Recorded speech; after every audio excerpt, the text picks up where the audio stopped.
माधवी नाम की गोपी हैं मीरा। अपने पूर्व जन्म में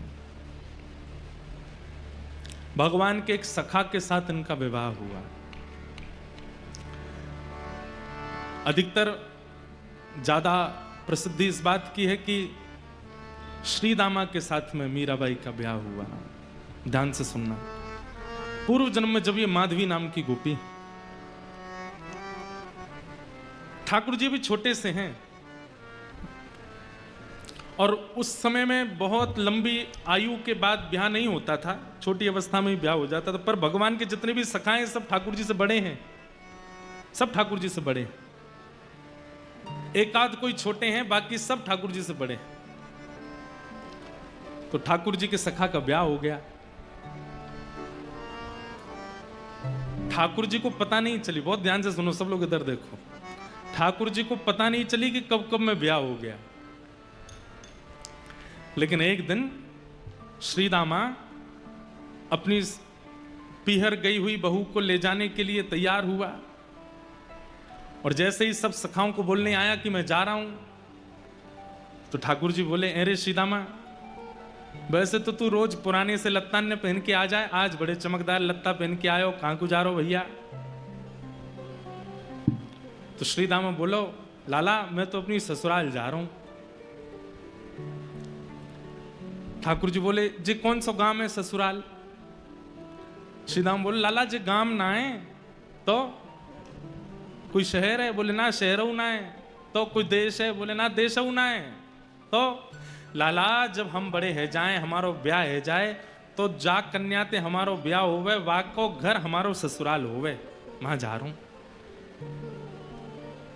जैसे वहां माधवी रोई थी कि मेरे बींद कौन, ऐसे ठाकुर जी रोने लगे, मेरी ससुराल कहां है? श्री दामा तेरी ससुराल तो मिल गई, मेरी ससुराल कहां है? श्री दामा बोले, लाला तेरी ससुराल ना है। अच्छा ऐसा भी होता, बालक उनमें सब चिढ़ाने लगे। मधुमंगल जबरदस्ती आके बोलने लगो, लाला मेरी भी ससुराल है, पता है? वो तेरी कहां? बोले मेरी जमुना पार है, मैं हूं जाऊंगा सज धज के। इतने में सुबल आ गए, वो लाला मेरी भी ससुराल है। वो तेरी कहां? बोले मेरी मां है गिरिराज जी पर्वत के पास। इनकी है नहीं, जबरदस्ती चिढ़ा रहे हैं ठाकुर जी को। अच्छा ऐसा होगा सखान में कोई एक चिढ़े तो बाकी और चिढ़ा में वाए और चिढ़े, और ठाकुर जी चिढ़ के कछु ज्यादा ही सुंदर लगते होंगे तो सखा और चिढ़ाने लगे।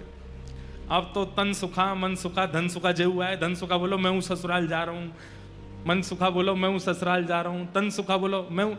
लाला बोले तेरी ससुराल है, पतर पूछ रहा से तेरी ससुराल है, और मैं इतना माखन खाए खाए के हट्टो कट्टो है, मेरी ससुराल ना है अभी तक। ठाकुर जी को यह बात को आश्चर्य ज्यादा है कि तन सुखा की भी ससुराल है और मेरी ससुराल ना है। आज ठाकुर जी घर आए, दूर आकर के बैठ गए मुंह फुलाए के। नहीं तो रोज लौट के आमे मैया के कभी कंधा पे चढ़ जाएं, कभी गोद में बैठ जाएं, कभी लेट जाएं, कभी कछु खींचें, कभी कछु करें। आज चुपचाप बैठे। मैया ने पीछे मुड़ के देखी, बोले हैं लाला तू कब ते आए के बैठो है? सो ठाकुर जी मोह इधर करके बैठ गए। अरे जाके आवे थे पूरे नंद भवन में भूचाल आ जाए, बाकी आवे थे आज कोई को पता ही नहीं चली है। अरे लाला ऐसो माटी को मथोना बने, काय को बैठो, काय को? मैं बात ना कर रहा हूं मैया। मैया गोद में ले रही है, कभी हाथ पकड़ रही है, ठाकुर जी छूट छूट के भाग रहे हैं। मैया बोली कहा बात है लाला? रोने लगे, और ऐसे रोने लगे कि सिसकी आने लगी ठाकुर जी को, जैसे सांस रुके ऐसे ठाकुर जी रोमे। मैया बोली कौन ने मारो? मधुमंगल ने मारो तो कुछ श्री दामा ने मारो, कौन से सकान? मुझको नाम बतावा को अभी जाके देखूं, काय को रोवे? ठाकुर जी बोले मैया तो एक बात बता, जे सबरे ब्रजवासी यों के नंद बाबा गोरे, यशोदा मैया गोरी, ये लाला कारो कहते भयो? इस सबरे मुंह को यों तानो दें कि मैं तेरो छोरा ना हूं, और मैया आज मुंह को या बात पे भरोसा है गो कि मैं वास्तव में तेरो लाला ना हूं। मैया बोली ऐसो काय को सोचा, ऐसो का है गो लाला, तू यों काय को सोचा? बोलो मैया श्री दामा की ससुराल, मधुमंगल की ससुराल, सुबल तो तन सुखा मन सुखा, और सबसे बड़ी आज वो तन सुखा क्यों ससुराल है, पत्रो सो वाक्यों ससुराल है। और मैया मैं ऐसो प्यारो दुलारो ऐसो सुंदर सो मेरी अभी तक ससुराल ना है।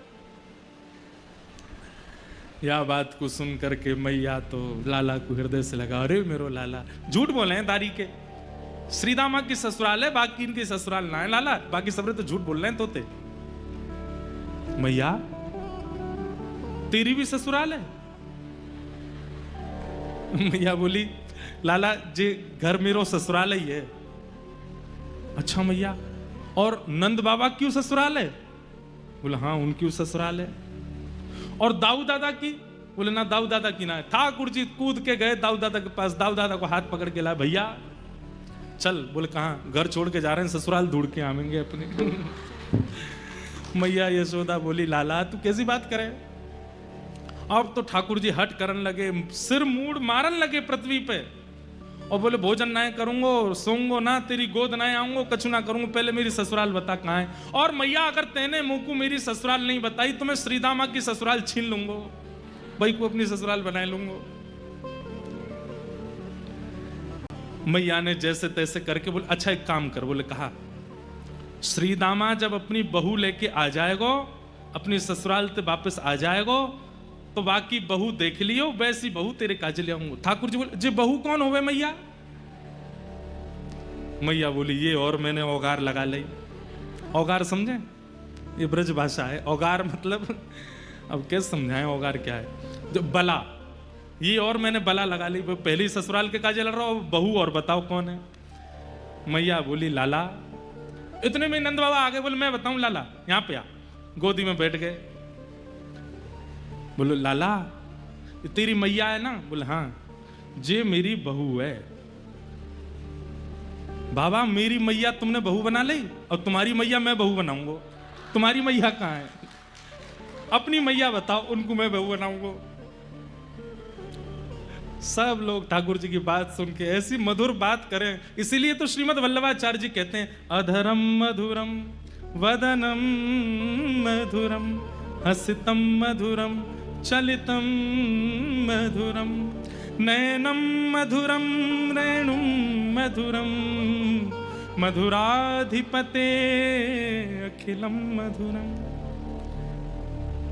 भैया द्वारिका के श्री कृष्ण वो राजा हैं, जगन्नाथपुरी के श्री कृष्ण वो जगन्नाथ हैं, वो नाथ रूप में विराजमान है। बद्रीनाथ के श्री कृष्ण तपस्वी भगवान हैं, दक्षिण के रंगनाथ हैं, लेकिन हमारे वृंदावन के वो तो ऐसे ही हैं। उनके सामने जाकर के लोग बाग कितनी बड़ी बड़ी बातें करते हैं, हमारो बिजनेस चलवाए दो, हमारे काम बनवाए दो, हे बिहारी जी हमारो। बिहारी जी नाए जाने कायते बिजनेस के, बिहारी जी नाए जाने ये सब कहा बात कर रहे हो। उनके सामने तो बालकनवारी बात करो, वो बालक हैं। वृंदावन के श्री कृष्ण तो मधुर कृष्ण हैं, उनके सामने जाकर के सारे संसार के प्रपंचों की चर्चा मत करो। प्रपंचों की चर्चा करने के लिए और भी लोग हैं। वृंदावन श्री कृष्ण के पास जाके तो जैसे एक छोटे बालक, अभी कोई आपके रिश्तेदार का छोटा बालक आ जाता है, उसको आकर के आप ये बोलते हो क्या आजकल तो भैया हमारा मुनाफा नहीं चल रहा है, बढ़िया प्रॉफिट नहीं हो रहा है, बहुत लॉस जा रहा है। सेकंड क्लास का बालक बोलेगा ये क्या होता है, ये आप क्या कह रहे हैं? बेटा आजकल शेयर मार्केट बहुत गिर गई है, सोने का दाम इतना हो गया है, चांदी का इतना बढ़ गया है। मम्मी के पास, मम्मी चलो यहाँ से, ये तो अंकल कैसी बात करते हैं। ऐसे ठाकुर जी हैं, वृंदावन के श्री कृष्ण लाला हैं। वृंदावन के श्री कृष्ण लाला से लेकर के रास बिहारी तक ही रहते हैं, उसके आगे की लीला श्री कृष्ण वृंदावन में नहीं करते। तो इसी मध्य में ही हमको लीला में प्रवेश करके वृंदावन जाना चाहिए। हम इन्हीं लीलाओं का चिंतन करते हुए जाएं। घर कैसे बनता है, व्यापार कैसे चलता है, परिवार व्यवस्थित कैसे होता है, ये वृंदावन श्री कृष्ण को नहीं पता। अब बात वो है भैया, जानते तो वो सब हैं, लेकिन हमें नहीं बोलना है, वो लाला है। इतने में ही कोई दौड़ो दौड़ो आयो, बोले लाला जल्दी चल। बोले कहा भयो? श्री दामा ससुराल ते आएगो, बहू लेके आयो है। ठाकुर जी तुरंत दौड़े, मेरी पीतांबरी कहाँ है, मेरी कारी कमरी कहाँ है, जल्दी लाओ पहन के। मैया बोली लाला कहा कह रहे को बहू को? बोले मैया मक्खन जैसा होतो को खावे को खाऊंगो। लाला बहू खावे की चीज ना है, बहू तो देखवे की है, और फिर तेरा ब्याह हो जाएगा ना, फिर तू सब समझ में आ जाएगी। ठाकुर जी दौड़ करके गए, यहाँ श्री दामा अपनी बहू लेके, माधवी लेके आयो है। माधवी की माताजी ने माधवी को समझा के भेजा। बोले तू वापस अपने ससुराल जा रही है? बोले हाँ। सब चीज को ध्यान रखियो लाली, सास की बात मानियो, ससुर की सुनियो, पति की यूं करियो, आदि आदि सब बातें कहीं। और बोली तू एक बात तो गांठ बांध के जा। बोले कहा? बोले तेरे जो पति हैं श्रीदामा, इनको एक सखा है, वाको नाम है कन्हैया। बोले हाँ। चाहे कछु है जाए, जीवन भर तो को घूंघट में ही बूढ़ो है नो पड़ जाए, घूंघट में ही रही आई हो, लेकिन वाकू अपनो मुख मत दिखाइयो। क्यों मैया? अरे मैंने ऐसी सुनी है कि वृंदावन में वो कन्हैया नेक्सस हो, वो जाको मुख देख ले या जाको अपना मुख दिखाई दे, वाको पातिव्रत धर्म आदि सब नष्ट हो जाए, वो वही को है कि रह जाए। माधवी ने तो तभी घूंघट कर लियो और घूंघट करके गांठ बांध दी। बोले मैया मैं सौगंध खा के कह रही हूं, मुख नहीं दिखाऊंगी। बंधुओं एक बात बोलें, माताओं का बहुत बड़ा रोल होता है अपनी बेटी के ससुराल को सुरक्षित करने का। बेटी के मतलब बेटी की मां का, उसकी कैसी शिक्षाएं बेटी लेती है और अपने ससुराल में जाकर के कैसा व्यवहार करती है, इस पर मां को बहुत ध्यान देना चाहिए। आप कहेंगे महाराज जी ये बेटा ने क्यों नहीं समझाओ, बेटी ने क्यों समझाते रहते हो मंच से? भाई देखो समझाया उनको जाता है जिनके ऊपर जिम्मेवारी होती है। जो खाली बैठे रहते हैं उनको क्या थोड़ी समझाया जाता है? जिन पर कोई काम धंधा ही नहीं है, वो बस बैठने आए हैं, ऊधम करने आए हैं, ऐशो आराम करने आए हैं, उनको क्या समझाना है? पर जिनको संभालना है, जो व्यवस्था प्रमुख है, उनको समझाया जाता है। माताओं के ऊपर बहुत बड़ा दायित्व है, इसलिए उनको समझाते हैं। समझाया, लेकिन ऐसी शिक्षा नहीं देनी चाहिए जैसी माधवी की मां ने दी है। उनसे मत बोलना, उनके प्रति ऐसा व्यवहार रखना, वो कुछ भी कहें तुम ये करना, ऐसा ये सब नहीं है। अनाचार अत्याचार किसी को सहना नहीं चाहिए। अगर ससुराल में अनाचार अत्याचार होता है तो उसके प्रति आपको कदम उठाना चाहिए, लेकिन कई बार ससुराल पक्ष के लोगों का व्यवहार अलग अलग होता है। नया घर है ना आपके लिए, तो उस व्यवहार को समझना चाहिए कि भाई सब लोग हमारे अनुकूल नहीं हो सकते, हम थोड़ा समझें इनका व्यवहार, इनकी विचार, और उसके अनुकूल से हम फिर प्रतिक्रिया दें। हाँ, वो विचार अत्याचार में अगर परिवर्तित हो जाए तो फिर कदम उठाना भी चाहिए, लेकिन केवल आपके विपरीत स्वभाव वाला है और आप उसी से ही उखड़े उखड़े रहोगे तो फिर कैसे गृहस्थ आश्रम चले? सबका स्वभाव अलग होता है, थोड़ा समझना चाहिए। माधवी को समझाया कि तू कन्हैया को मुख मत दिखाना। माधवी ने गांठ बांध ली, बोले कि कोई बात नहीं मैया, आप तुम यही देखना। निकल पड़ी अपने ससुराल की ओर। यहां बीच रास्ते में ठाकुर जी आ गए और ठाकुर जी ने आके कही, अरे सीदामा आए गए हो? बोले हाँ। कैसी लगी ससुराल? बोले लाला जब मिलेगी तो पता चलेगी कितना सुख मिले ससुराल जावे में। ससुराल जाने में इतना अच्छा क्यों लगता है लोगों को? अभी तो ब्याह के बाद ही पता चलेगी, लेकिन फिर भी मन में भाव आता है कि सबको ससुराल, भले ही 4-5 दिन नहीं नहाता होगा, लेकिन जिस दिन ससुराल जाना होगा उस दिन जरूर स्नान करता है, नए वाले कपड़े पहनता है, बढ़िया सुंदर जो है दाढ़ी वाड़ी बना लेता है कि ससुराल जाना है। क्यों? घर में क्यों नहीं रहते ऐसे? क्योंकि ससुराल में मान मिलता है और मान व्यक्ति को प्रिय होता है। बहुत बड़ी बात है। मान जहां भी मिलेगा व्यक्ति को वो अच्छा ही लगेगा, और जहां मान नहीं मिलता हो वहां जाने की किसी के घर में कोई मान नहीं करता, सम्मान नहीं करता, इसलिए घर में मन नहीं लगता लोगों का। लेकिन वही मान सम्मान प्रेम घर में होने लग जाए तो घर से कौन जाए?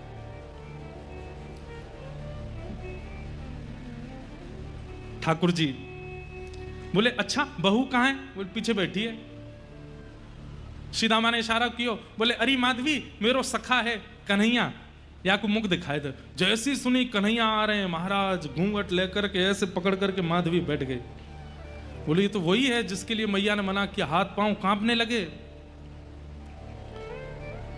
जिनका मुख देख करके सारी पीड़ाएं दूर हो जाती हैं, सारे कंटक दूर हो जाते हैं, वो सामने खड़े हैं और माधवी अपना मुंह बंद करके, घूंघट करके, आंख बंद करके खड़ी है।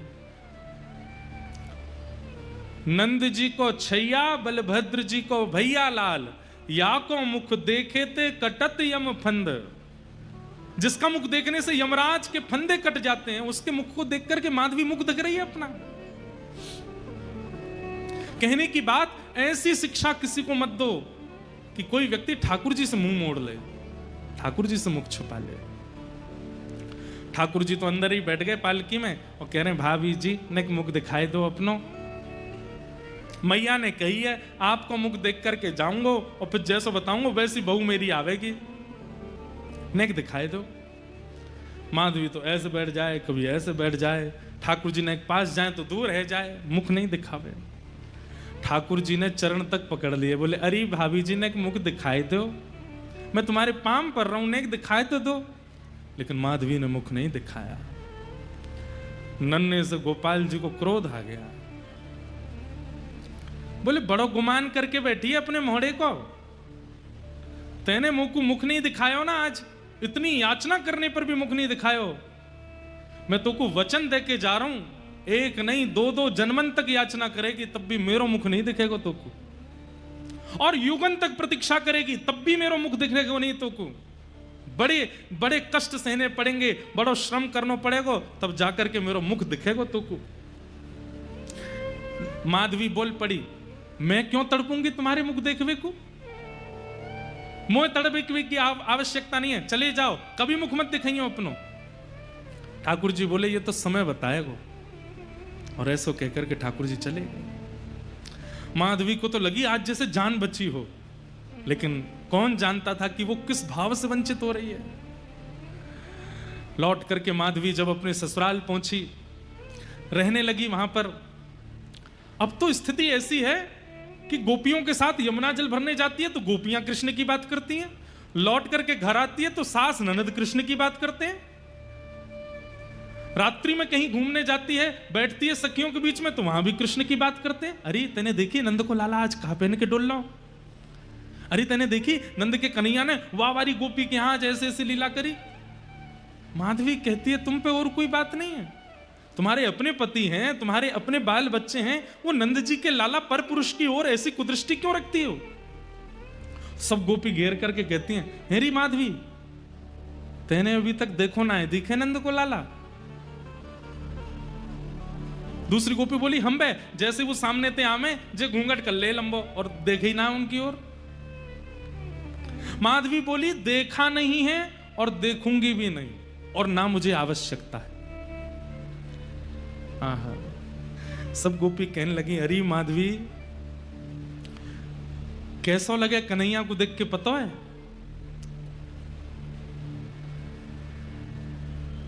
जैसे अंधे को मिल जाए ज्योति,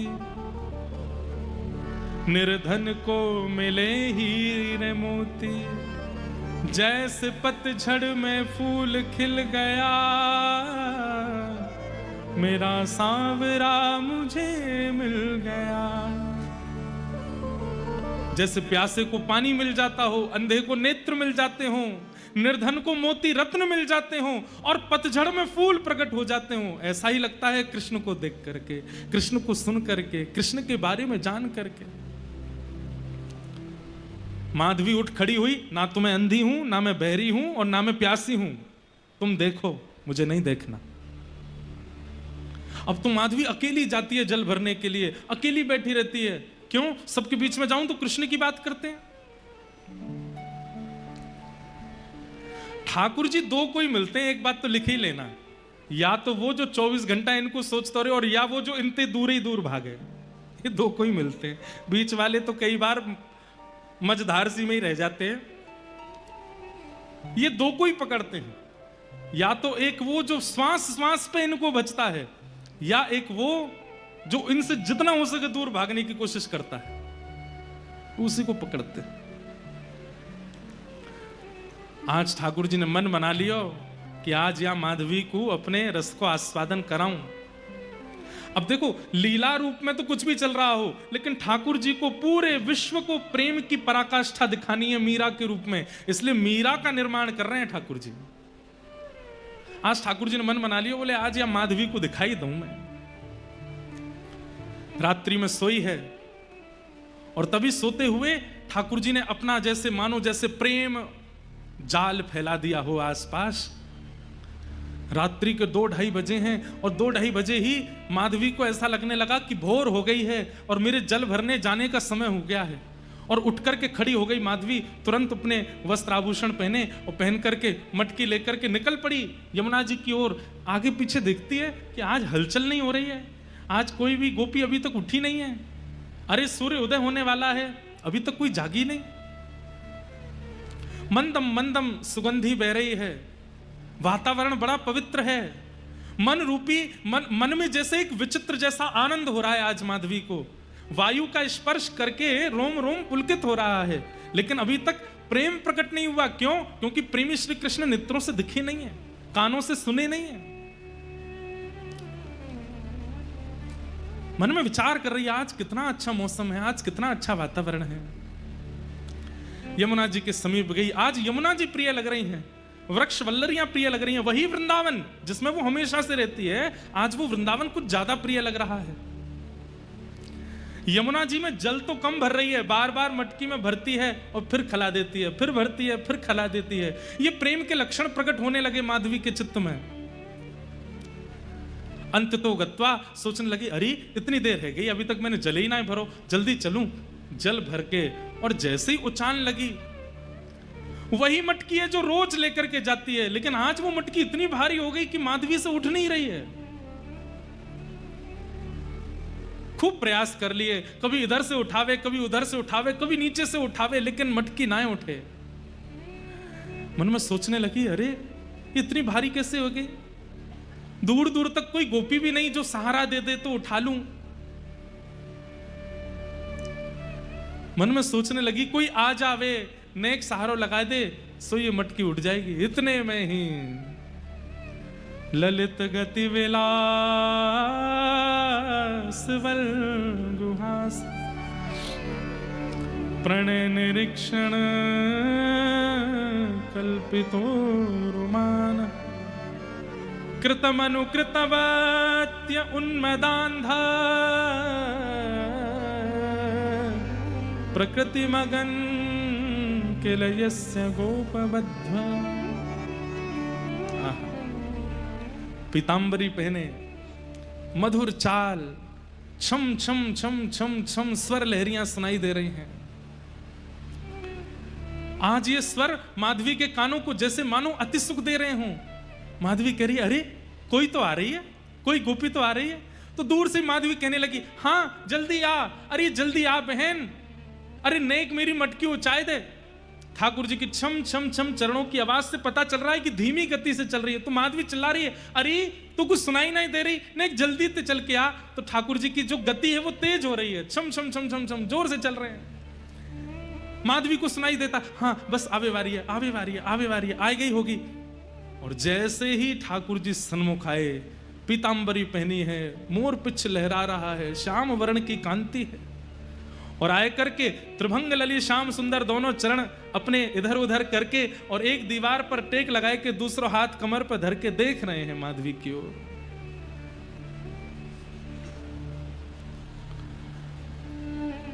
मीराबाई कहती हैं, जब मीरा के रूप में उनको माधवी का चिंतन हुआ, तब मीराबाई ने ये पद गाया, हूं जल भरने जात थी सजनी,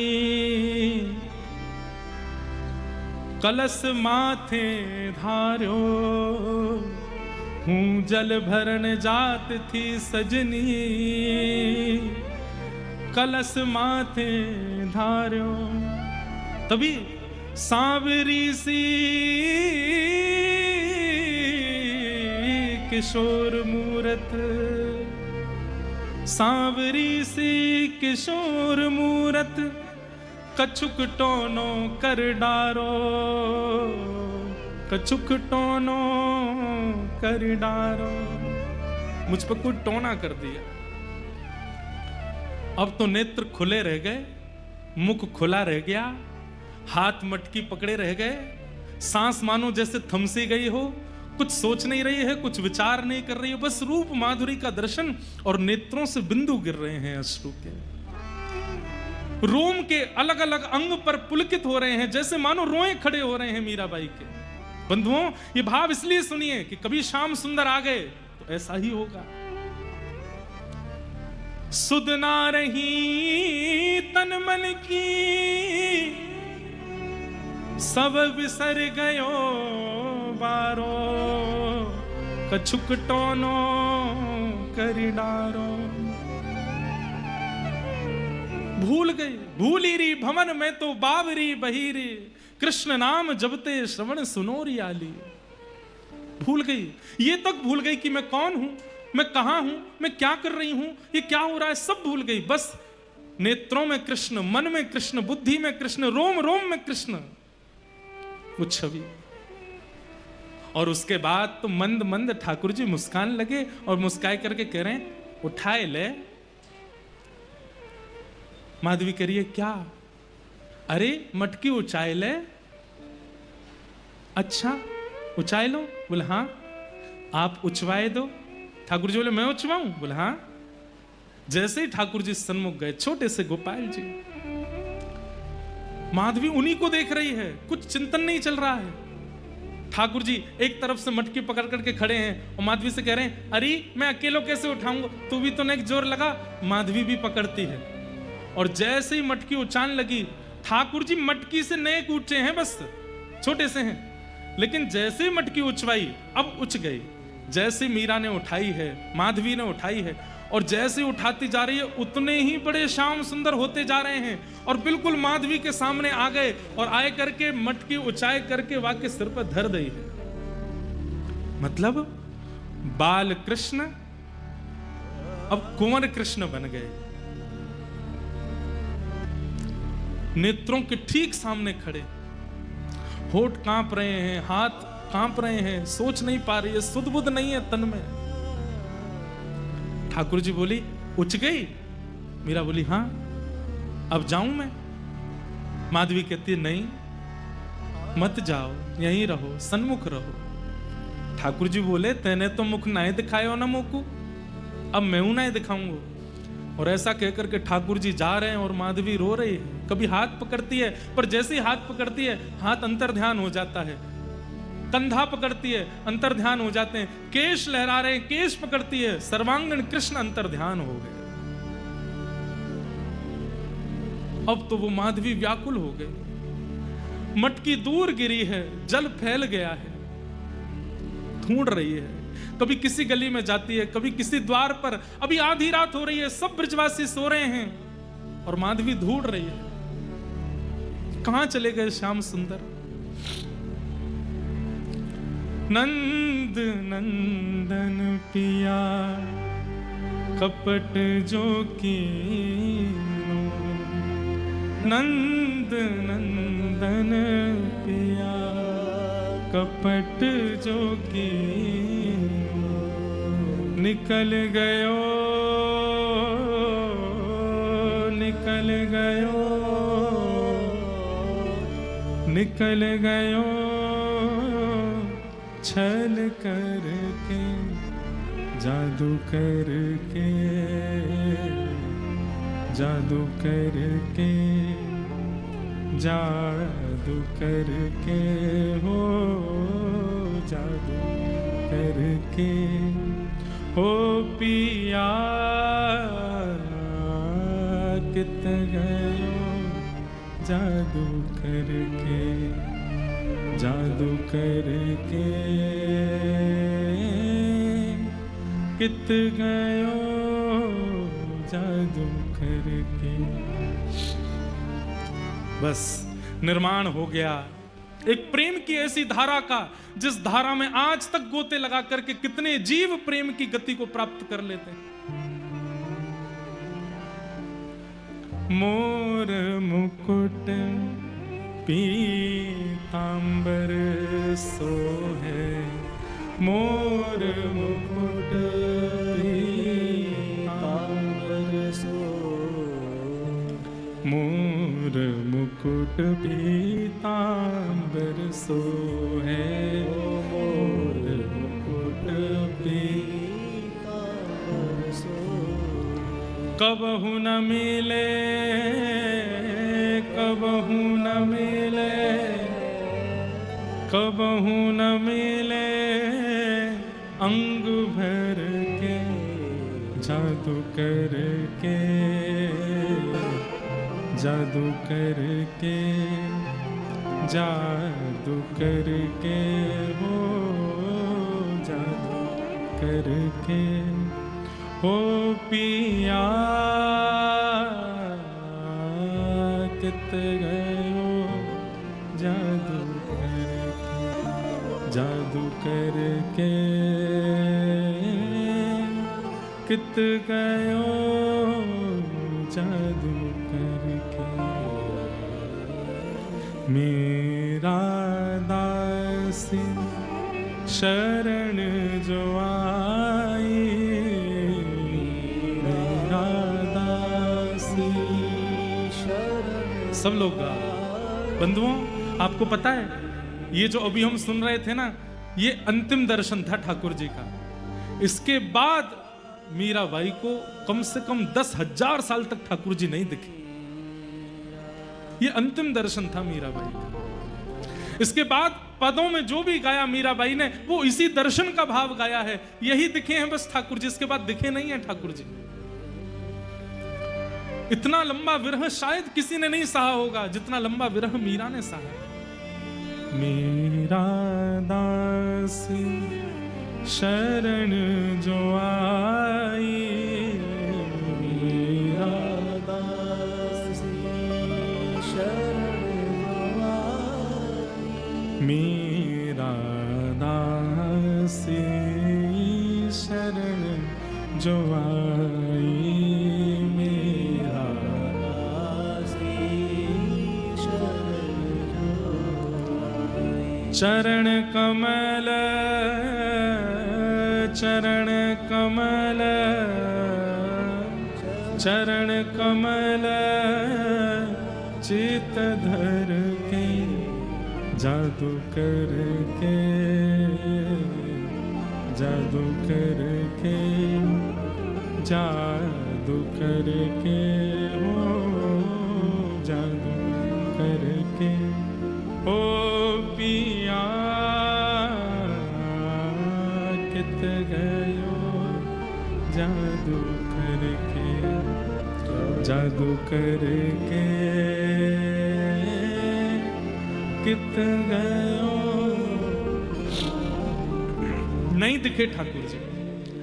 अब तो माधवी ऐसी हो गई है कि सुध ना रही तन मन की। अब तो भोर हो गई, सब गोपियां सामने से आती हैं तो माधवी स्वयं को छुपाती है, नेत्रों के अश्रुओं को छुपाती है, अपनी मन की स्थिति को छुपाती है। हाथ पैर कांपते हैं उसके। भोजन बनाती है पर भोजन बन नहीं पाता, रोटी बनाती है तो रोटी जल जाती है, श्रृंगार करती है तो श्रृंगार नहीं कर पाती है। कोई काम सही से बन नहीं पाता मीराबाई से, माधवी से। और बस अब ये भी उसको मन में भाव आता है कि मैं इन गोपियों से कैसे पूछूं कि ठाकुर जी कहाँ हैं। और ये गोपियां कभी ठाकुर जी को देखने जाती भी हैं तो माधवी को संग लेके नहीं जाती, क्योंकि सबको पता है कि ये तो चाहती नहीं देखना। तो माधवी भी कहने में झिझकती है कि मैं कैसे कहूं कि मुझे ले चलो, पहले मैंने इतनी बुराई जो की है। छिप कर के कभी माधवी जाती भी है तो ठाकुर जी का दर्शन नहीं होता। धीरे धीरे ठाकुर जी बड़े हो गए। 7 वर्ष की आयु जब हुई और इंद्र पूजा मिटा करके जब ठाकुर जी ने गिरिराज पूजन कराया, सब ब्रजवासी गोवर्धन गए, उनमें माधवी भी गई है। आज माधवी के मन में एक आशा है, आज कृष्ण दिखेंगे, आज श्याम सुंदर दिखेंगे, आज मुझे कन्हैया जरूर दिखेंगे। लेकिन लाखों की तादाद में ब्रजवासी हैं, उनमें कभी पीतांबरी दिखती है दूर से, कभी एक भुजा दिख जाती है, कभी कोई उंगली दिख जाती है, कभी केश दिख जाते हैं, पर मुखमंडल नहीं दिख रहा। ऐसी योजना बनती है कि मीराबाई जितना भी घूम घूम के आती है माधवी, ठाकुर जी को देख ही नहीं पाती। अंत तो गत्वा जब इंद्र ने वर्षा की और 7 वर्ष के ठाकुर जी ने 7 कोस लंबे चौड़े गिरिराज पर्वत को अपनी बाम हस्त की कन्नी उंगली पर धारण किया। सब ब्रजवासी दौड़ करके जब ठाकुर जी के समीप पहुंच गए, माधवी जैसे तैसे प्रयास करके उस शिला के पास पहुंच गई जहां ठाकुर जी खड़े हैं।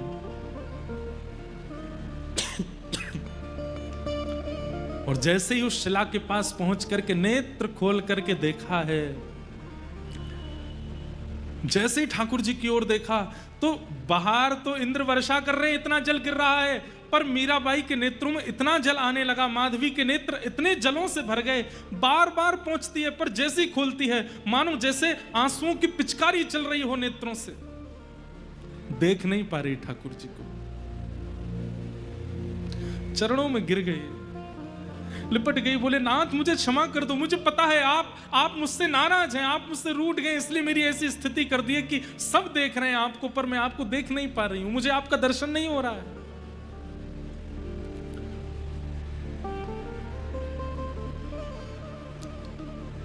ठाकुर जी बोले माधवी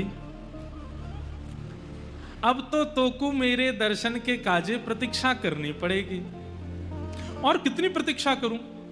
4 वर्ष पहले आप यमुना घाट पर आए थे मटकी उचाने के लिए, अब अभी तक मुझे दर्शन नहीं हुए और अब मैं सामने खड़ी हूं तो इतने अश्रु आ रहे हैं कि मैं देख नहीं पा रही हूं। अब तो नेक और प्रतीक्षा करनी पड़ेगी। माधवी बोली कितनी प्रतीक्षा? ठाकुर जी बोले 1 युग, 1 युग की प्रतीक्षा। माधवी तो मानो जैसे बावरी हो गई वो सुनकर के। प्रतीक्षा की घड़ी होती है 1 वर्ष, 6 महीने, 5 महीने। अरे कोई व्यक्ति प्यासा हो और उससे कह दिया जाए कि तुम तो जल कभी पी ही नहीं सकते क्योंकि जल पीते ही प्राण निकल जाएंगे, तो भी वो जलपान कर लेगा। आपने तो मुझसे जल का सिंधु ही दूर कर दिया। 1 युग कोई प्रतीक्षा होती है? ठाकुर जी बोले जितनी लंबी प्रतीक्षा, जितनी बड़ी प्रतीक्षा होगी उतना पवित्र प्रेम प्रकट होगा माधवी। और अब मैंने कह दिया है, अब तुम प्रतीक्षा करो। द्वापर युग जब निकल जाएगा तब कलयुग प्रारंभ होगा, और कलयुग प्रारंभ होने के कुछ 1000 वर्ष व्यतीत होने के बाद में मध्य में भक्ति शतक आएगा। 100 वर्ष तक भारत में केवल भक्तों के जन्म होंगे, तभी मेड़ता में तुम्हारा जन्म होगा और तुम मेरी परम भक्ता बनकर के वहां आओगी और वहां आकर के तुम बचपन से ही मेरी स्थिति में रहोगी। तभी एक संत तुम्हारे गांव में आएंगे, उनके सेवा के ठाकुर जी के रूप में मैं ही आऊंगा और उन संत से तुम मुझे मांग लोगी। मुझे देखते ही तुम्हें अपने पूर्व जन्म यानी कि इस जन्म की सारी यादें ताजा हो जाएंगी और तुम मेरे को प्राप्त करके फिर मेरे साथ रहोगे। भक्ति काल कलयुग में आकर के जब तुम मेरा रूप, मेरी भक्ति का रूप धारण करोगी, प्रेम का प्रचार करोगी, तुम्हारे प्रेम सरोवर में डुबकी लगा करके असंख्य लोग मेरे प्रेम भाव को प्राप्त करेंगे। इसलिए तुम्हारा प्रतीक्षा करना आवश्यक है। अब जाओ प्रतीक्षा करो। इतना बड़ा विरह तो भगवान ने किसी को नहीं दिया है जितना बड़ा विरह माधवी को दिया है। गोवर्धन पूजा के बाद माधवी कहां गई किसी को नहीं पता, और उसके बाद हजारों वर्ष व्यतीत हो गए, कलयुग प्रारंभ हो गया। कलयुग में भी हजारों वर्ष व्यतीत हो गए और आज से लगभग 450-500 वर्ष पूर्व भारत भूमि में वही माधवी भक्तिमती मीरा के रूप में जन्मी है। बोलो भक्त वत्सल भगवान की। और वही मीरा, वैसे नाम तो उनका मिहिरा है, सूर्य की किरणों को बोलते हैं मिहिरा, नाम उनका मिहिरा है, पर जगत उनको मीरा बुलाता है। मिहिरा का जन्म हुआ और वही मीराबाई जो ठाकुर जी का रूप नहीं देखना चाहती थी किसी समय पर, उनकी अब स्थिति कैसी हो गई है।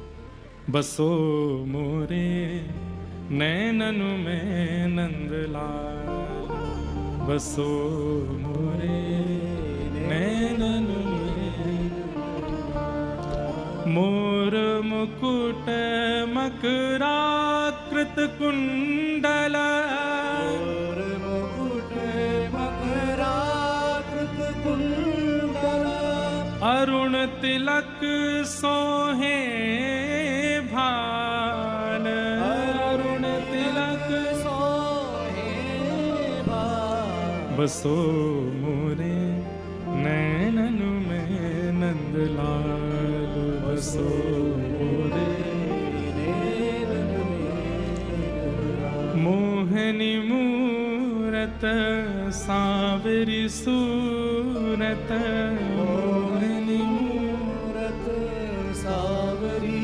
सूरत, नैना बने विशाल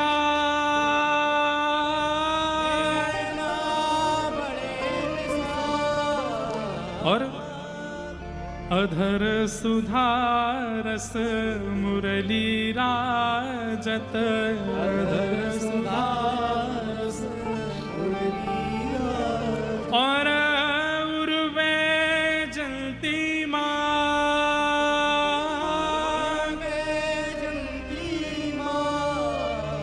मीरा के प्रभु संतन सुखदायक, मीरा के प्रभु संतन सुखदायक, मीरा प्रभु संतन सुखदायक, मीरा प्रभु संतन सुखदायक, भक्त वत्सल गोपाल,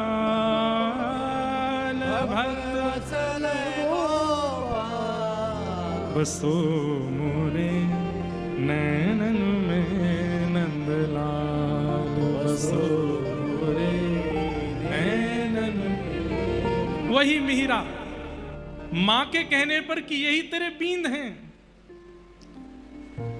उस मूर्ति में ही अपने बींद को देख लेती है और बस वहीं से शुरू हो जाती है ये कहानी भक्तिमती मीराबाई के प्रेम की। आगे क्या क्या हुआ ये सब हम आगे कथा में सुनेंगे, एक एक विषय मीराबाई का पक्ष रखेंगे। तो मैं ये बात क्यों कह रहा था, चैतन्य, जब तक आप ठाकुर जी के प्रति चैतन्य भाव नहीं रखेंगे, कितना भी नाम जप कर लीजिए, कितना भी वृंदावन घूम आइए, कितना भी गिरिराज जी की परिक्रमा लगाए आइए, ठाकुर जी के प्रति मूर्ति का भाव है, ठाकुर जी के प्रति जड़ का भाव है, आपकी भक्ति कभी पुष्ट नहीं हो सकती। एक बात और कह दें, इसका मतलब यह नहीं है कि अपने गोद के गोपाल जी में ही चैतन्य बुद्धि है। जहां कहीं गोपाल जी दिखेंगे सब जगह चैतन्य अनुभव होगा। आपको पीछे दिख रहे गिरधर गोपाल जी, ये कोई कार्डबोर्ड नहीं लगेंगे, ये कोई सामान्य प्रतिमा नहीं लगेगी। सामने बैठ करके आप देख रहे हो और आपको ऐसा लगेगा कि गोपाल जी ऐसे अपने गिरधर लाल जी आंख मटकते हैं, कभी ऐसे हो जाते हैं, कभी हार के बैठ जाते हैं। आप जहां देखेंगे वहां ठाकुर जी के चैतन्य भाव का दर्शन होने लग जाएगा। इसे कहते हैं चैतन्य। तो भगवान के तीन स्वरूप हैं, सत्य, चैतन्य और तीसरा आनंद। ठाकुर जी आनंद दाता है। सच्चिदानंद रूपाय विश्वोत्पत्त्यादि हेतवे तापत्रय विनाशाय श्री कृष्णाय वयम नमः। ऐसे विश्व के रचयिता प्रणेता श्री कृष्ण को हम बारंबार प्रणाम करते हैं। श्री कृष्णाय वयम नमः। श्री कृष्ण को हम प्रणाम करते हैं। भागवत जी के महात्म्य में आगे भक्ति ज्ञान वैराग्य की पुष्टता की कथाएं बताई गई। भक्ति सुतौ तौ तरणौ गृहीत्वा प्रेमैक रूपा सहसा विरासित श्री कृष्ण गोविंद हरे मुरारे हे नाथ नारायण वासुदेव। श्री कृष्ण गोविंद हरे मुरारे नाथेति नामानि मुहुर्वदन्ति। यही नाम गाते गाते गाते गाते भक्ति ज्ञान वैराग्य तीनों युवा हो गए। अब एक बात, श्री कृष्ण गोविंद हरे मुरारे हे नाथ नारायण वासुदेव, इस कीर्तन में कितने नाम आते हैं? श्री कृष्ण गोविंद हरि मुरारी हे नाथ नारायण वासुदेव। कितने हुए? 7। हमारा जीवन कितने दिनों में चलता है? 7 दिनों में। 7 दिन में ही हमारा जीवन मरण सब संभव है। यदि कोई व्यक्ति इन 7 नामों को नित्य गाता है, श्री कृष्ण गोविंद हरे मुरारे हे नाथ नारायण वासुदेव, श्री कृष्ण गोविंद हरे मुरारे हे नाथ नारायण वासुदेव। एक और बात, श्री कृष्ण पूरी लीला, कृष्ण लीला आ जाती है इन 7 नामों में। कृष्ण भगवान का सबसे पहला नाम है, इससे पहले नाम ही नहीं था ठाकुर जी का। नीलमणि नीलमणि कहती थी यशोदा मैया। गर्गाचार्य जी ने आकर के सबसे पहला नाम रखा, इदानीम कृष्णताम गतः, श्री कृष्ण। गोविंद, गोविंद नाम कब पड़ा? जब ठाकुर जी ने गिरिराज जी धारण किए। हरि, ठाकुर जी का नाम हरि कब बना? जब गोपियों का चित्त हरण कर लिया, तब हरि। मुरारी, मुरारी नाम कब पड़ा? जब ठाकुर जी ने मुर नामक दैत्य को मारा। श्री कृष्ण गोविंद हरे मुरारी हे नाथ, ठाकुर जी नाथ कब बने? जब 16,108 विवाह कर लिए। नारायण कब बने? जब महाभारत युद्ध में अर्जुन को अपना विराट रूप दर्शन कराया। और वासुदेव कब बने? जब द्वारिकाधीश द्वारिका में बैठकर के श्री वसुदेव जी के सन्मुख, वसुदेव के जो पुत्र वो वासुदेव। तो संपूर्ण व्रज से लेकर द्वारिका तक की संपूर्ण लीला इन नामों में आ जाती है। श्री कृष्ण गोविंद हरे मुरारे, हे नाथ नारायण वासुदेव। नित्य गाया कीजिए, कोई बुराई है? चलते फिरते उठते बैठते खाते पीते हंसते सोते जागते नाचते हमेशा श्री कृष्ण गोविंद हरे मुरारे, हे नाथ नारायण वासुदेव। श्री कृष्ण गोविंद हरे मुरारे, हे नाथ नारायण वासुदेव। क्यों? क्योंकि इसी कीर्तन का गान किया है। भागवत जी के महात्म्य में कहते हैं, जिस कीर्तन को गाने से चित्त में भक्ति, ज्ञान और वैराग्य पुष्ट हुए हैं। नित्य गाओ। कीर्तन का गान करते हुए भक्ति, ज्ञान, वैराग्य पुष्ट हो गए। भागवत जी की कथा में आकर के श्री सनकादि ऋषियों को इन्होंने प्रणाम किया, सनत कुमारों को प्रणाम किया। आगे भागवत जी में धुंधुकारी का प्रसंग सुनाया गया, जहां पर आत्मदेव नाम के ब्राह्मण जिनके कोई संतान नहीं थी, संत ने फल दिया, वो फल गैया को खिला दिया, तो गैया के गर्भ से गोकर्ण जी महाराज और पत्नी सहेली के बालक को ले आई, जो कि धुंधुकारी बने। धुंधुकारी बहुत दुष्ट था, माता पिता की हिंसा करता था। मृत्यु के बाद प्रेत बना। गयाजी श्राद्ध करने पर भी प्रेत योनि से मुक्त नहीं हो पाया। तब उसके निमित्त भागवत की कथा हुई, तभी वो अपनी प्रेत योनि से मुक्त हुआ। हम एक बात कहते हैं, जो भागवत जी प्रेत योनियों को, मरे हुओं को मुक्त कर देती है। हम तो जीवित हैं, हम तो अभी जिंदा हैं। एक होते हैं मरे हुए, एक होते हैं पितृ बन गए, और उसमें भी प्रेत योनि में चले गए। प्रेत को कहते हैं जिनको नरक में भी स्थान नहीं मिलता, वो प्रेत बनते हैं। ऐसे प्रेतों को, अधम से अधमों को भी भागवत जी जब पवित्र कर सकती हैं, तो हम तो अभी जीवित हैं, हमें भागवत जी पवित्र क्यों नहीं करेंगे? निश्चित पवित्र करेंगे। बस कोई व्यक्ति धारणा कर ले कि मुझे अपने जीवन में पवित्रता चाहिए। और पवित्रता कैसी? ऐसी नहीं कि मैं खुद को देख के रीझूं, कोई और मुझको देख के रीझे। बस जब हम वृंदावन जाएं तो श्री राधा रमण हमसे प्रसन्न हो जाएं। हमारी, उनको पवित्रता बड़ी प्रिय है, ठाकुर जी को पवित्रता बड़ी प्रिय है। आप लोग मधुमंगल श्रीदामा की कथाएं सुनकर के ये मत सोचा करो कि ठाकुर जी तो घोड़ा बना करके मधुमंगल पे बैठ जाते हैं, श्रीदामा के बाल पकड़ लेते हैं, उनका झूठा खा लेते हैं। ठाकुर जी को पवित्रता अति प्रिय है, लेकिन जब वो किसी के चित्त की पवित्रता देख लेते हैं तो फिर उसके साथ कोई भी लीला करने में संकोच नहीं करते। फिर उसके हाथ का भी खा लेंगे, उसके गाल से भी चाट के खा लेंगे, उसके ऊपर भी बैठ जाएंगे। मतलब कोई व्यक्ति प्रोटोकॉल तब तक बनाता है जब तक व्यक्ति की दूरी है। व्यक्ति जैसे ही संबंधी हो जाता है, सारे प्रोटोकॉल खत्म कर दिए जाते हैं। लड़का जब पहली बार लड़की से मिलने जाता है विवाह के लिए, तब देखो कैसा नवा धोवा साफ सुथरा, कितना पवित्र बन के जाएगा। मतलब टी शर्ट में भी सरवट नहीं हो। लड़की कहती है कि भाई बड़े अच्छे हैं हमारे होने वाले पतिदेव। वो तो ब्याह के बाद पता चलता है 4 दिन तक नहाते भी नहीं है, पड़े रहते हैं। क्यों?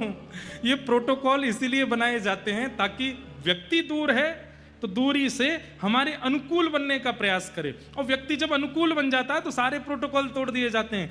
राधा वल्लभ जी, बिहारी जी, राधा रमण जी, जगन्नाथ जी, ये सब इतने प्रोटोकॉल में क्यों रहते हैं? हमें चैलेंज कर रहे हैं, हमारे लायक बन जाओ, हम अपना प्रोटोकॉल तोड़ देंगे, तुम्हारे हो जाएंगे। मीराबाई के लिए तोड़ा है, सूरदास के लिए तोड़ा है। तुम अभी भी इतने पवित्र हुए नहीं हो चित्त से, इसलिए हम अपने प्रोटोकॉल में ही हैं। इसलिए भैया ठाकुर जी के अनुकूल बनो, और उनकी अनुकूलता केवल भागवत की कथा प्रदान कर सकती है। ऐसी भागवत की हम लोग मधुरमयी कथा श्रवण करेंगे।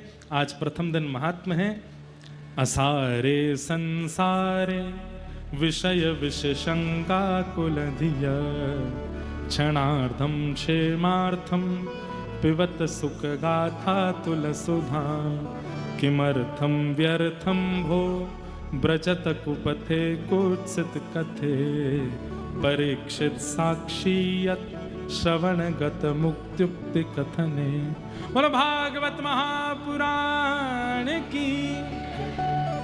भागवत जी का महात्म्य सुनाया, मीराबाई के पूर्व जन्म माधवी स्वरूप की हमने कथा सुनी। अब हम लोग कथा को विश्राम की ओर ले चलेंगे और लाल जी का फल मनोरथ का दर्शन करेंगे। फल मनोरथ का दर्शन करने के बाद ही सब लोग यहां से प्रस्थान करेंगे। उससे पूर्व श्यामा हृदय कमल सो प्रगट्यो। भैया याकू गाए बिना तो वृंदावन प्रकट ही नहीं होएगो। करताल बजा के गाओ, भाव निमग्न होके गाओ। श्यामा हृदय कमल सो प्रगट्यो, श्री राधा हृदय कमल सो प्रगट्यो,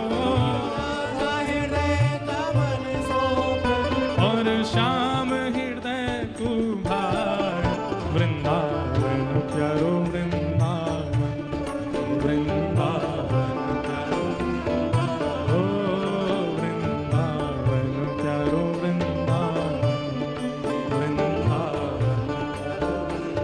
भैया हमारे बी पराग जी ने खूब मेहनत करके इस भजन को सबके मध्य में प्रकट कराया।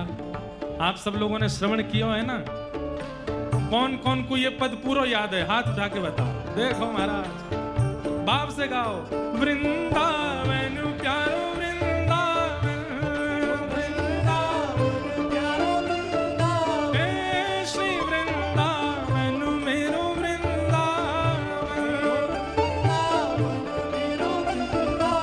सब सुख सागर रूप उजागर रहे वृंदावन धाम, सब सुख सागर रूप उजागर रहे वृंदावन धाम। हाँ प्यारो रहे वृंदावन धाम, प्यारो रहे वृंदावन धाम। हे रूप गोस्वामी प्रकट कियो जहाँ, श्री रूप गोस्वामी प्रकट कियो जहाँ, राधा गोविंद रूप निधान, वृंदावन चारो वृंदावन, हे श्री वृंदावन मेरो वृंदावन, रूप गोस्वामी प्रकट कियो जहाँ, राधा गोविंद रूप निधान, वृंदावन मेरो वृंदावन, हे श्री वृंदावन मेरो वृंदावन। भुजा उठा के गाओ। हे जयपुर में राजे राधे गोविंदा, श्री जयपुर में राजे राधे गोविंदा, हे भजो राधे राधे राधे राधे राधे गोविंदा, श्री राधे राधे राधे राधे राधे गोविंदा, हे जयपुर में राधे राधे गोविंदा, श्री जयपुर में राधे राधे गोविंदा, विहरत निस दिन कुंज गलिन में, ब्रज जन मन सुख धाम, विहरत निस दिन कुंज गलिन में, हे मधु पंडित जिन कंठ लगायो, मधु पंडित जिन, मधु पंडित जिन कंठ लगायो, श्री मदन मोहन को रूप निरख के, मदन मोहन को, श्री मदन मोहन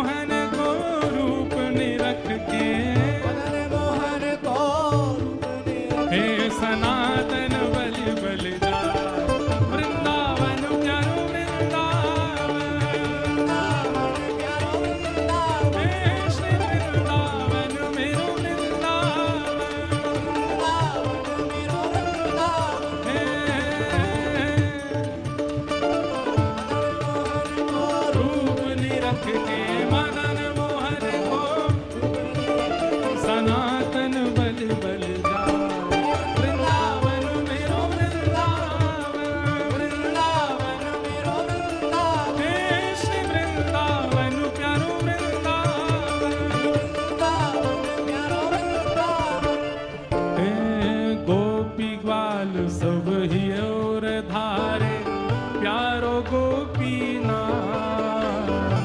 गोपी ग्वाल सब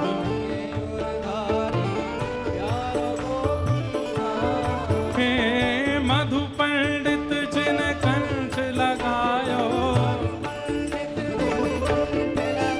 देखो एक बात बोले, आपका स्वर इतना ऊंचा होना चाहिए कि हमारे साथ वाले जो संगीतकार हैं इनकी आवाज फीकी पड़े, तब तो जानो कि चंडीगढ़ में वृंदावन प्रकट भयो है, नहीं तो ऐसा ही है। मधु पंडित जिन कंठ लगायो, मधु पंडित जिन कंठ लगायो। बस एक मिनट रुक जाओ न, एक बार आप सबन की बलैया ले लें कि भैया नजर नहीं लगे कोई की।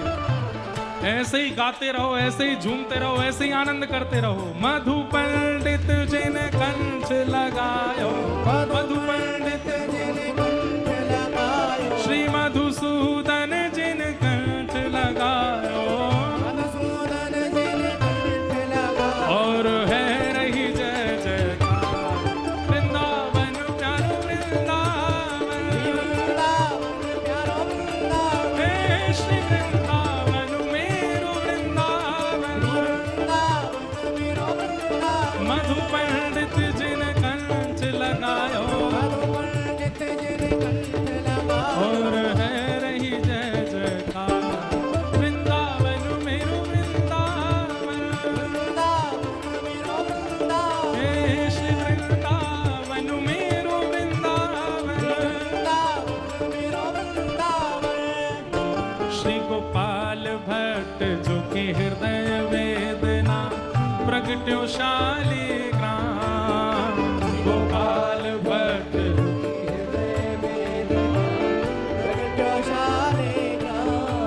ओ मेरो राधा रमण प्यारो राधा रमण, मेरो राधा रमण प्यारो राधा रमण, ओ मेरो राधा रमण प्यारो राधा रमण, मेरो राधा रमण प्यारो राधा रमण। ओ श्री गोपाल भट्ट जो कि हृदय वेदना प्रगट्यो शालिग्राम, गोपाल भट्ट जो कि हृदय वेदना प्रगट्यो शालिग्राम। रूप सुधा को खान हमारो, रूप सुधा को खान हमारो, रूप सुधा को खान हमारो, रूप सुधा को खान हमारो। ओ प्यारो राधा रमण जुला वृंदावन मेरो वृंदावन, वृंदावन मेरो वृंदावन, हे श्री वृंदावन मेरो वृंदावन, वृंदावन मेरो वृंदावन। रूप सुधा को खान हमारो, रूप सुधा को खान हमारो। ओ प्यारो राधा रमण जुला वृंदावन मेरो वृंदावन, वृंदावन मेरो वृंदावन, हे श्री वृंदावन मेरो वृंदावन, वृंदावन मेरो वृंदावन।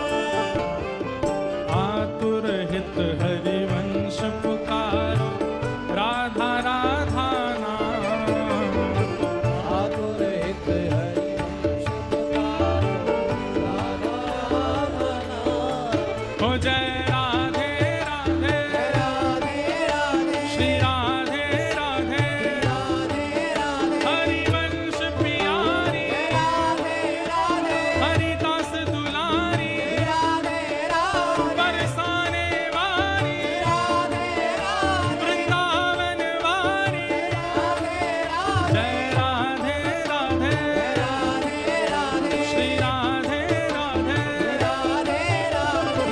आतुर हित हरिवंश पुकारो, राधा राधा नाम, आतुर हित हरिवंश पुकारो, राधा राधा नाम। हे सघन कुंज यमुना तट आयो, सघन कुंज यमुना तट आयो, मदन टेर वृंदावन आयो, मदन टेर बुझा उठा के।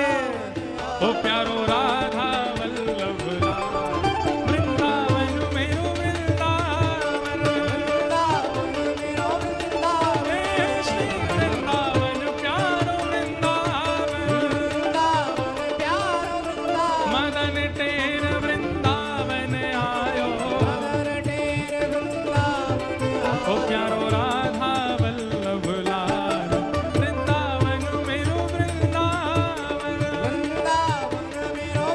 जय जय राधा वल्लभ हित हरिवंश जय जय राधा वल्लभ हित हरिवंश जय जय राधा वल्लभ प्यारो हरिवंश राधा वल्लभ प्यारो हरिवंश जय जय श्री वृंदावन श्रीवन चंद्र श्री वृंदावन श्रीवन जय जय श्री वृंदावन श्रीवन चंद्र वृंदावन श्रीवन ओ जय जय राधा वल्लभ प्यारो हरिवंश राधा वल्लभ प्यारो हरिवंश जय जय राधा वल्लभ हित हरिवंश राधा वल्लभ हित हरिवंश जुगल किशोर को लाड़ लड़ाया नवल कुंज ही अमान जुगल किशोर को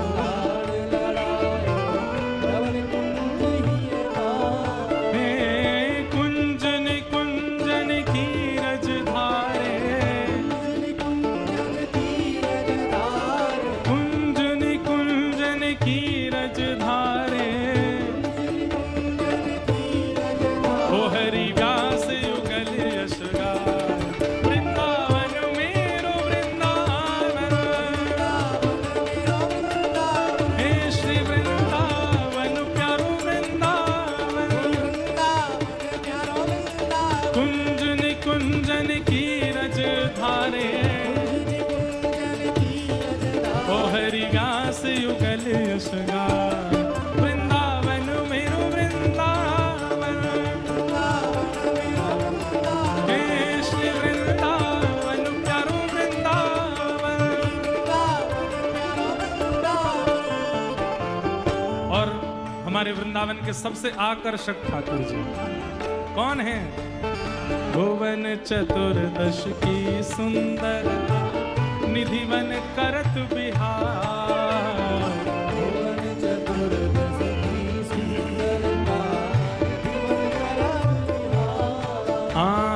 भुवन चतुर्दश की सुंदरता निधिवन करत बिहार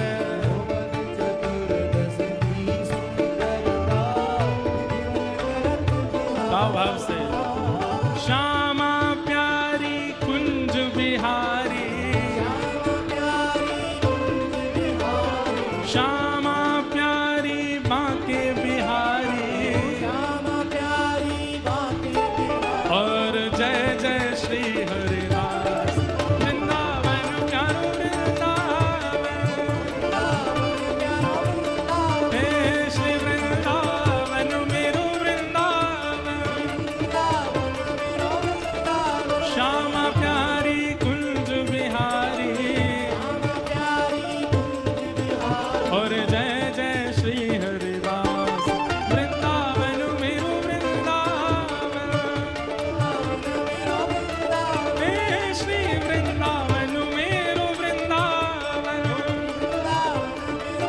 हे श्यामा प्यारी कुंज बिहारी श्यामा प्यारी कुंज बिहारी श्यामा प्यारी कुंज बिहारी श्यामा प्यारी कुंज बिहारी श्यामा प्यारी कुंज बिहारी श्यामा प्यारी कुंज बिहारी हे श्यामा प्यारी कुंज बिहारी श्यामा प्यारी कुंज बिहारी श्यामा प्यारी कुंज बिहारी और जय जय श्री हरिदास वृंदावन मेरो वृंदावन हे श्री वृंदावन प्यारो वृंदावन जिनकी कृपा से यह रस प्रगट वृंदावन अभिराम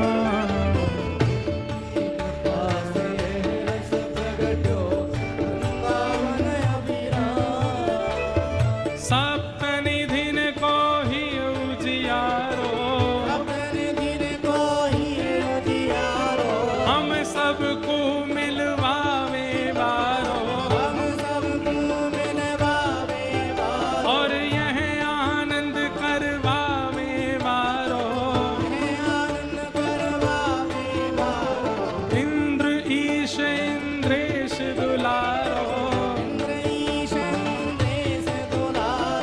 ध्वजा उठाओ सब लोग। कैमरा वाले भैया कोने में चले जाओ, सामने थोड़ी खड़े हो, मैं किनारे तक करो। प्यारे गिरधर लाल आज चंडीगढ़ पधारे हैं, आप सब लोगन के मध्य में वृंदावन प्रकट करवे। कहो हम सबको मिलवावे वालो, हम सबको मिलवावे वालो, और यह आनंद करवावे वालो, है आनंद करवावे वालो। हे हमारो गिरधर लाल।